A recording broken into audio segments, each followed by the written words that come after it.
Beneath the capital of Finland lies a massive network of bunkers and tunnels spread out all across the city. It's so vast that it can fit about 150% of Helsinki's entire population.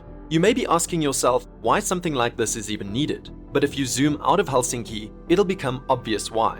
Finland shares a 1,340-kilometer border with Russia, and their past, to say the least, isn't an amazing one. Look no further back than World War II, when the Soviet Union invaded Finland in what is now known as the famous Winter War. Even though Finland embarrassed the Soviet Union in the war, Helsinki was still ultimately bombed heavily, and Finland also ended up losing 9% of their territory to the USSR with the Moscow Peace Treaty. It's safe to say they haven't been on amazing terms since. However, it's been pretty stable. For the past few decades, Finland has had to walk the line between Soviet and Western influence. They adopted an unwavering stance of neutrality and stayed out of NATO in order to maintain a buffer between the organization and the Soviet Union, as well as to avoid antagonizing them in any way that could potentially be used as an excuse to ignite a conflict. It was during the height of the Cold War, though, that Finland realized not even neutrality could save them from the Soviet Union. When the US and the USSR edged closer to mutually assured destruction in the 1960s, the Finnish government was well aware of their country's proximity to Moscow, and therefore the risk of nuclear fallout. So they wanted to be prepared for the worst.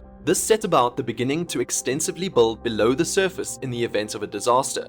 As a result of these conditions, today Helsinki has a fully functioning underground network. Located on varying levels 30 to 60 meters under the surface, Helsinki has almost 10 million square meters of underground spaces with a 200-kilometer tunnel network. That's enough space to store 50,000 double-decker buses. The thing is, though, their underground network is so vast and incorporated with civilian life that some people even call it the underground city instead. Take, for instance, the Merihaka bunker. This is what it looks like. Indoor playgrounds, sports centers, and even a cafe. It may not look like a shelter, but in less than 72 hours, it can certainly become one. This is its entrance. 2 layers of cobalt blue blast doors, each a foot thick. One is designed to withstand the blast of a literal nuclear bomb, the other to seal off the atmosphere. In an emergency, the bunker can be filled to its capacity of 6,000 in an estimated 20 minutes. It also has bunks for 2,000 people to use in 8-hour shifts, as well as sanitation facilities. In rooms off to the side close to the public are electricity generators, air filtration systems, and other survival essentials. There's also enough water to last for 3 weeks, due to an underground water reservoir 40 meters deep under downtown Helsinki containing enough water to fill 14 Olympic-sized swimming pools. It has everything, and there's almost no trace of it on the surface either, because this entire bunker is 25 meters under Hakaniemi Market Square, which is just a normal, popular place to go get coffee and shop. Also, just because these places are underground doesn't mean they're barely used in peacetime. For example, the world's largest underground bus station, Kamppi bus station, transports 170,000 people a day. And of course, above ground, you would barely notice a thing. You see, this is a way of life for Finnish people. It's not unique to them at all. There's swimming pools, running tracks, shopping malls, go-karting tracks, and even a famous church carved from bedrock, all underground.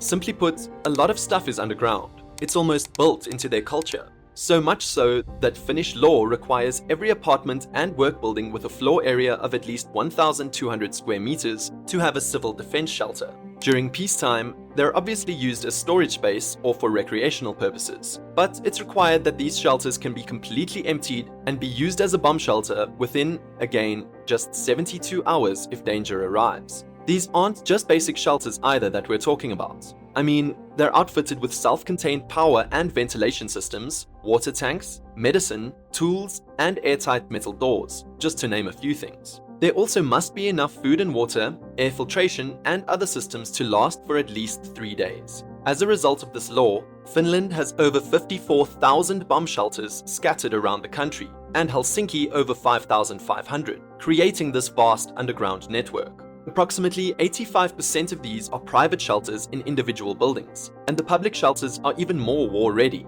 Take for example this Santa Park located in Rovaniemi, the capital of Lapland. It's a famous underground Christmas theme park known for being one of the best winter destinations in the world, which tens of thousands of people visit each year.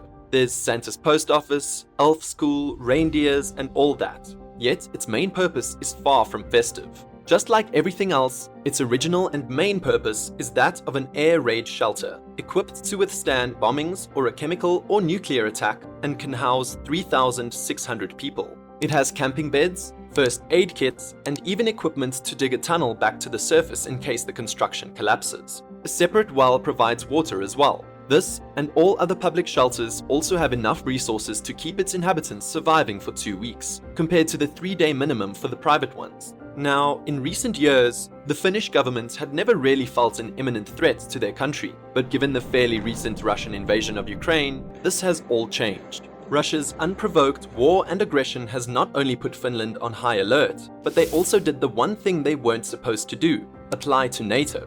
Before the war, public support for Finland joining NATO was just 28%, and since then it's jumped to as high as 76%. The appeasement tactic that Finland used intelligently in the past is now gone. As it becomes more and more likely that Finland will now be joining NATO, Moscow's reaction to this is actually exactly what Finland has been preparing for all these years. Well, sort of. See, the reaction to this ascension has been varying in terms of seriousness. Russia's Deputy Foreign Minister, Sergei Ryabkov, said Finland joining would be a grave mistake with far-reaching consequences, while Overlord Putin has said it was not as serious, saying their relationship with Finland is different than Ukraine's, and that they have no territorial issues or disputes. But he did say that there will definitely be tension, and more importantly, joining NATO would be a mistake. Make of that what you will. Regardless of this though, Finland is definitely prepared in the event of an attack.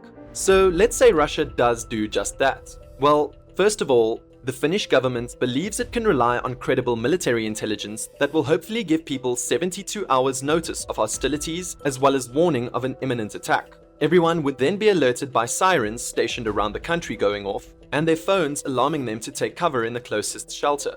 Finally, citizens would descend into the tunnels through covert entrances on the streets above. It's a pretty solid plan. And if we're playing this what-if game of Russia attacking Finland, then honestly Finland might also be set above ground as well, at least for some time. While the nation of 5.5 million has a wartime strength of just 280,000 troops, it did not abolish military conscription for males as many other Western nations did after the end of the Cold War. Meaning in terms of reserves they can mobilize, that number is closer to 900,000. 6% of their entire population. For comparison, that'd be like 20 million people being in the US Army Reserves. Finland also has the largest artillery capability in Western Europe and spends 2% of their GDP on defense, a higher level than many NATO countries. I'm not saying Finland would win in the end, but to be fair, they were able to inflict severe casualties on the Soviet Union during the Winter War and hold them off. So who knows how long they'd last this time. Now, not only does Helsinki have probably one of the largest and most comprehensive subterranean city systems in the world for its size, but it actually might be branching out of Finland itself. Earlier, I mentioned that Helsinki has a 200-kilometer underground tunnel network, but that won't be the end of it. There's plans for it to be expanded across the Gulf of Finland to connect the city of Helsinki and Tallinn, the capital of Estonia, via a 100-kilometer-long undersea rail tunnel for a cost of almost $15 billion.